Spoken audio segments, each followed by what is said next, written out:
Hey guys, यहाँलाई फेरि पनि स्वागत गर्न चाहन्छु यस युट्युब च्यानलमा। मेरो नाम क्षितिज आचार्य हो।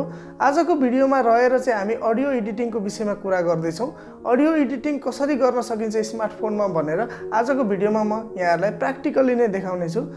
यदि तपाईले युट्युबमा अथवा टिकटकमा सिंगिङको भिडियोहरू बनाउनुहुन्छ, तपाई कविता वाचन गर्नुहुन्छ भने अथवा भोइस ओभर गर्नुहुन्छ भने त्यो अवस्थामा तपाईको भोकल क्वालिटी चाहिँ एकदम राम्रो हुन जरुरी छ। राम्रो बनाउनको लागि तपाईले चाहिँ अडियो एडिटिङलाई युज गर्न सक्नुहुन्छ।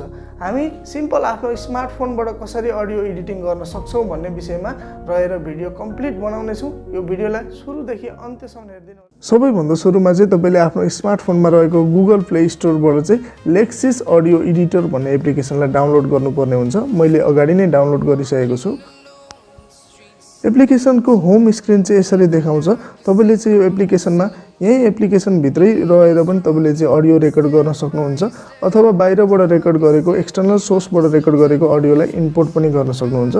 जस्तै म बाहिर रेकर्ड गरेको अडियोलाई इम्पोर्ट गर्दै छु। जस्तै यहाँनिर रहेको छ। यहाँबाट चाहिँ तपाईहरुले सबैभन्दा सुरुमा यहाँ 3 डटमा हेर्न सक्नुहुन्छ। यहाँनिर इफेक्टमा जानु होला। यो इफेक्टमा धेरै खालको फिचरहरू रहेको छ। सबैभन्दा सुरुमा हामी चाहिँ नोइज रिडक्सनको बारेमा कुरा गर्छौं।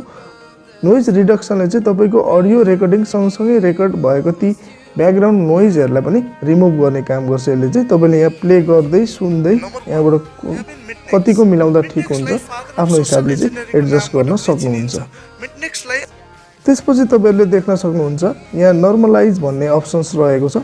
नर्मलाइजमा गएर तपाईले क्लिक गरिसकेपछि चाहिँ तपाईको जुन बोल्ने शैली हुन्छ त्यो चाहिँ एकै नाचको हुन्छ। कुनै कुनै ठाउँमा अब रेकर्डिङ गरिरहेको बेला कुनै ठाउँमा चाहिँ हाई रेकर्ड हुन्छ, कुनै ठाउँमा लो रेकर्ड हुन्छ। त्यस्तो अवस्थामा चाहिँ एकै नाचको बनाउने हेल्प गर्छ यसले।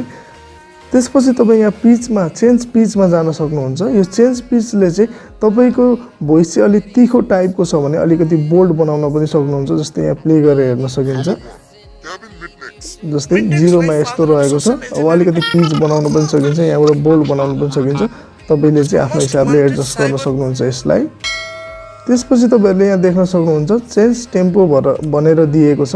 यो टेम्पोबाट चाहिँ तपाईले आफ्नो साउन्डको टेम्पोलाई परिवर्तन गर्न सक्नुहुन्छ। जस्तै तपाईले बिस्तारै बोलिराख्नु भएको छ, स्लो मोसनमा बोलिराख्नु भएको छ, अलिकति ढिलो तरिकाले बोलिराख्नु भएको छ भने यहाँबाट चाहिँ तपाईले एडजस्ट गर्न सक्नुहुन्छ। यसरी फास्ट बनाउन सक्नुहुन्छ। हामी प्ले गरेर हेरौँ। यसरी फास्ट पनि बनाउन सकिन्छ अथवा तपाईले स्पिडमा बोलिराख्नु भएको छ भने हल्का स्लो पनि बनाउन सकिन्छ। यहाँबाट सजिलो तरिकाले एडजस्ट गर्न सक्नुहुन्छ। आधारित film the secret book of hacking नामको हलिउड फिल्म पनि बनाइएको छ। त्यसपछि तपाईहरुले हेर्न सक्नुहुन्छ यहाँनेरि इक्विलाइजर र एम्प्लिफायर भनेर दिएको छ। यसमा जानुभयो भने यदि तपाईले चाहिँ आफ्नो अडियोको जुन भोकल हुन्छ, तपाईको भोकलको फ्याटनेसलाई मिलाउन चाहनुहुन्छ, बेसलाई मिलाउन चाहनुहुन्छ, सफ्टनेस मिलाउन चाहनुहुन्छ भने यहाँबाट सजिलै तरिकाले मिलाउन सक्नुहुन्छ। अथवा तपाईको साउन्ड रेकर्डिङ चाहिँ अलिकति सानो आएको छ भने यहाँबाट तपाईले चाहिँ एम्प्लिफाई पनि गर्न सक्नुहुन्छ। तपाईको यहाँबाट साउन्ड जुन तरिकाले बोलिराख्नु भएको छ त्यसलाई अलिकति लाउड पनि बनाउन सक्नुहुन्छ। यो एप्लिकेसनमा यस्ता विभिन्न खालका फिचरहरू रहेका छन्। एकचोटी तपाईले डाउनलोड गरी चाहिँ यसलाई अपनाउनु होला आफ्नो कन्टेन्टमा। आजको भिडियो यति नै थियो। यहाँलाई यो भिडियो मन परे च्यानललाई सब्स्क्राइब गरिदिनु होला। म यस्तै खालको टेक रिलेटेड भिडियोहरू चाहिँ दिनै पछि अपलोड गरिरहेको हुन्छु। यस भिडियोलाई अन्त्यसम्म हेरी साथ दिनुभएकोमा धन्यवाद।